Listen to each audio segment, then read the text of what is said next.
Bridge is literally swinging.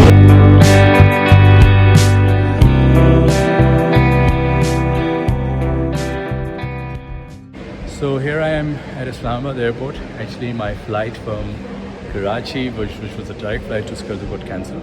And so I took a flight from Karachi to Islamabad. So I'm in Islamabad right now, and I'm hoping the flight operates from here, because I don't see, there are no signs of any aircraft here. But I'm keeping my fingers crossed.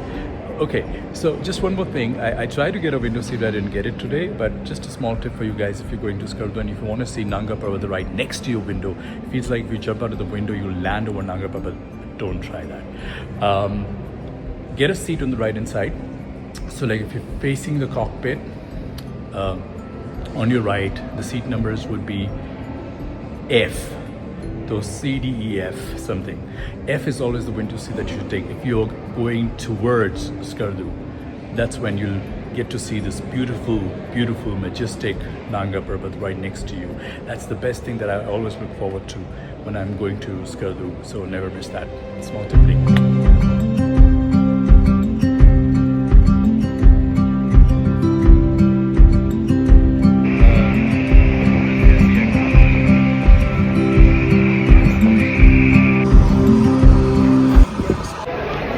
Tiny little airport, don't get surprised when you come here. So this is all it is.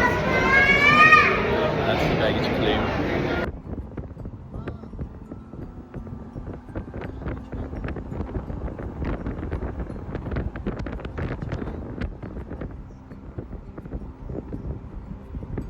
Finally, I'm in the land of the beautiful, the land of the mountains rather, and it feels good. City is a little bit more crowded. Temperatures have gone up. Well, a decade is a long time for things to change, but I still love it here. It's beautiful. Wow. So this is one place that I was really looking forward to, because people when come here, they don't know that this place has massive history behind it, especially Buddhist history, Tibetan history. Well, this rock here is called the Buddha rock, and this is like 1200 years old, from the 9th century. It has a huge, massive Buddha in the center, on the right and the left, and the Buddha on the left and the right is giving us information about future, because Buddha said he's going to come back someday. So this is Buddha that was when he was here, and that Buddha there is the future Buddha, which he's tilting towards the west in a pose, which means Buddha when comes back is going to come back as a white man or from the west. I hope Donald Trump doesn't hear about it, because he's going to claim this one. Please don't share the video. These inscriptions here are like the actual Balti language and inscriptions. You know, these are prayers. And even now, sometimes people would pick up pebbles and try to throw them in that box, because if it goes there and stays there, they say your first child would be a boy. So, want a boy? Well, beautiful all around me. Amazing, amazing Skardu.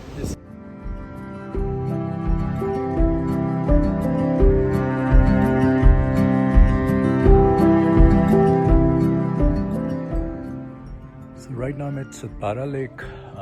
This is one place you shouldn't miss. But I think the best time to be here is during day.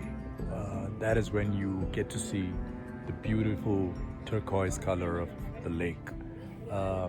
So this Satpara Lake is right next to the Satpara village. A lot of people think the gentleman whose name was Satpara, this village was named after him, but it's the other way actually. Beautiful, serene, quiet. And again, depends what time you choose to come here, because there are people all day long here. But it's sad to know that a lot of people have given their lives here, you know, and that's the reason they've named it Suicide Bridge. the sad part beside someone taking their life is to be in such a beautiful place with so much of life, spirituality around you, so much of hope for life around you, and still you end up taking your life. So that's sad, but again, one of the most beautiful places that I wanted to come to this one another day in Skardu.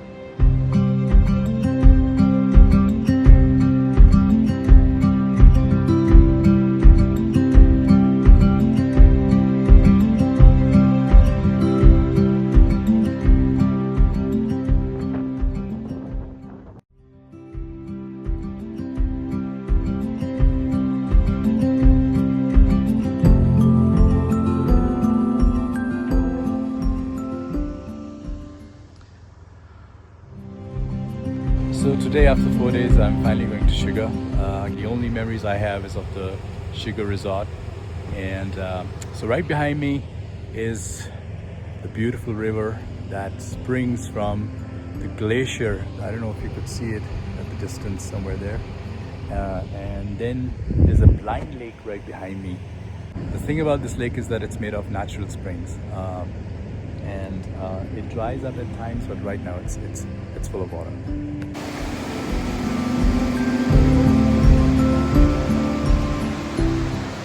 Highly recommended places to visit the Shiga Fort. I'm right outside it, so let's get inside and discover this beautiful historical fort, which has a lot of history, a lot of things that it speaks about this place, the history, and the people who owned it.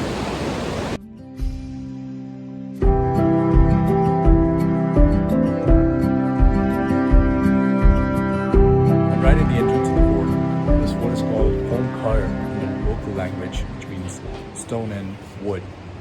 One of the local Rajas had built this place, and it has the designs of swastika on it, which is pre-Islamic. So here's the royal court. That's where the Raja would sit, and all day long people would come in.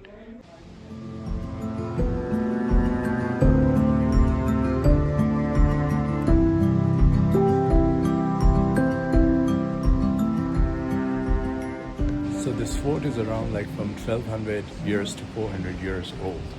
And the reason I specify that is because this mosque that you see here is 400 years old. And this was constructed when the Rajas converted to Islam. And this was the first mosque that he created, built, and that's where he prayed for the first time.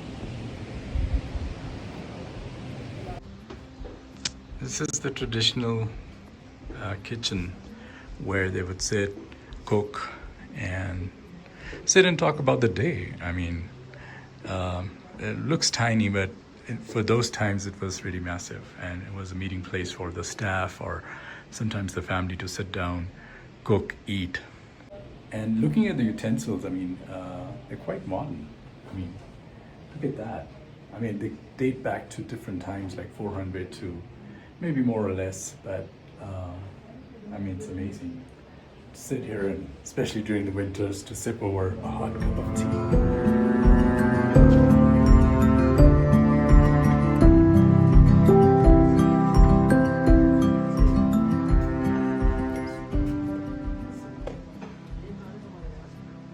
So if you look behind me, the fort, the thing that I was noticing is at the lower base there are bigger rocks, and as soon as you go up, start getting smaller.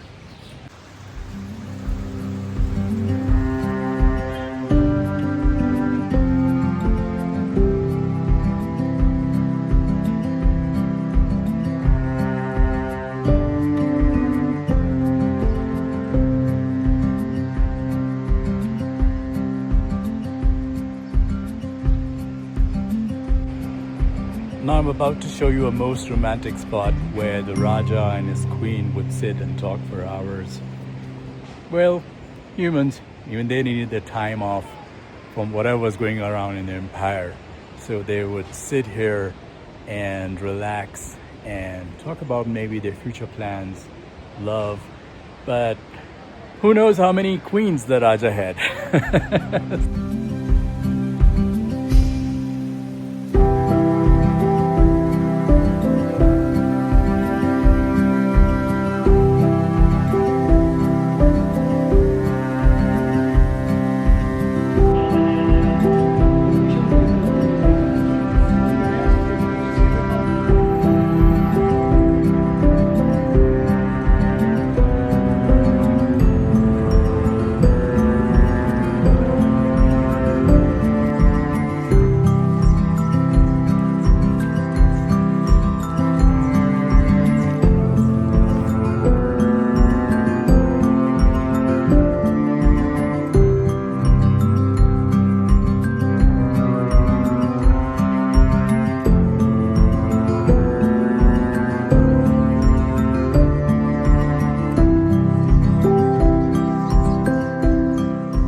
place that feels like a small piece of Switzerland is called Shangri-La Resort. It has a short history of some major general or colonel, I'm not sure, discovering this place and turning into a resort. And now I think one of his sons is running it. It's a beautiful place and you should visit if you're visiting Skardu. It's one of the highlights. It has some nice restaurants and some places to just sit and relax and look at the mountains and admire the beauty.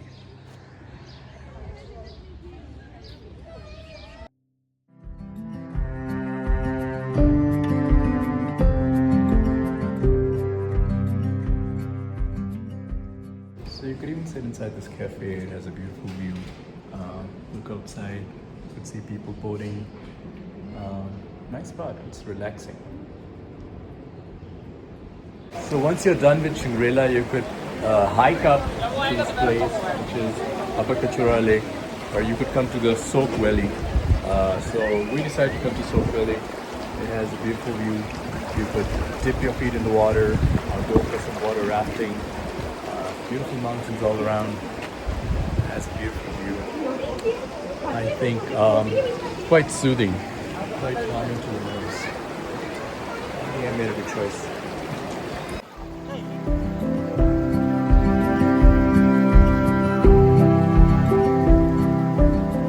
It's the best you can do because the water is freezing. It's freezing cold. Woo!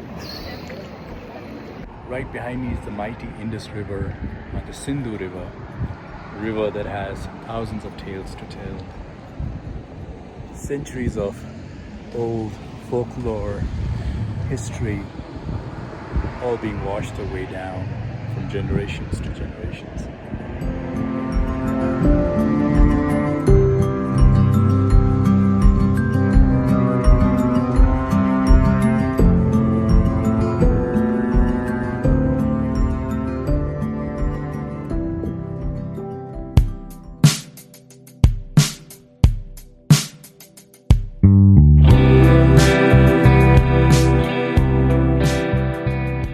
So I'm heading to Dasha Valley.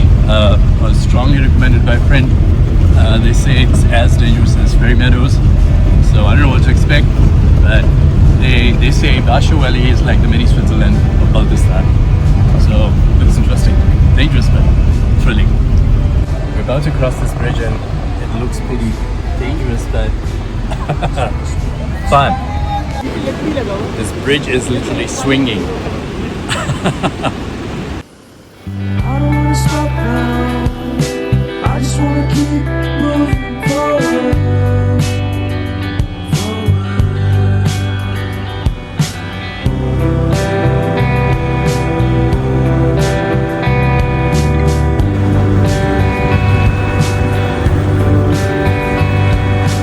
I don't wanna go out.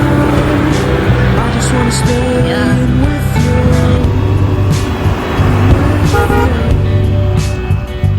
Cause everyone is so loud. I just want a little bit of peace and quiet. Keep it quiet. Give me a sense of direction. Give me some time for introspection. Finally, I'm in Dasha Valley. It was a tough ride, but worth it.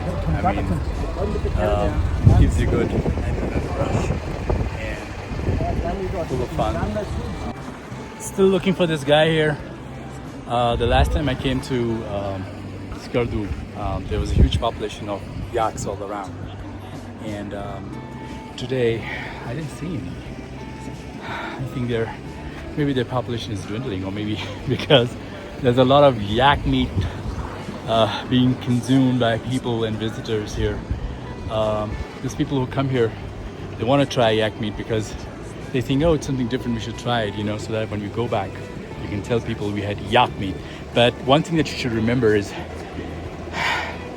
people, you've been eating a lot of meat already. I mean, there's a lot of farming for other kind of cattle, but yak is something that's really found in this region.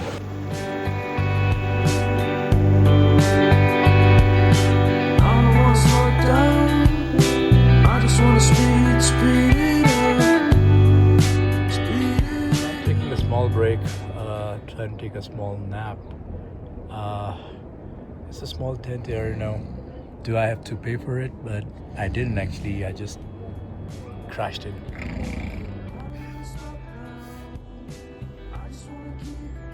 Heaven. What could be better than this? I don't wanna go out, I just wanna stay in with you, in with you. 'Cause everyone is so loud.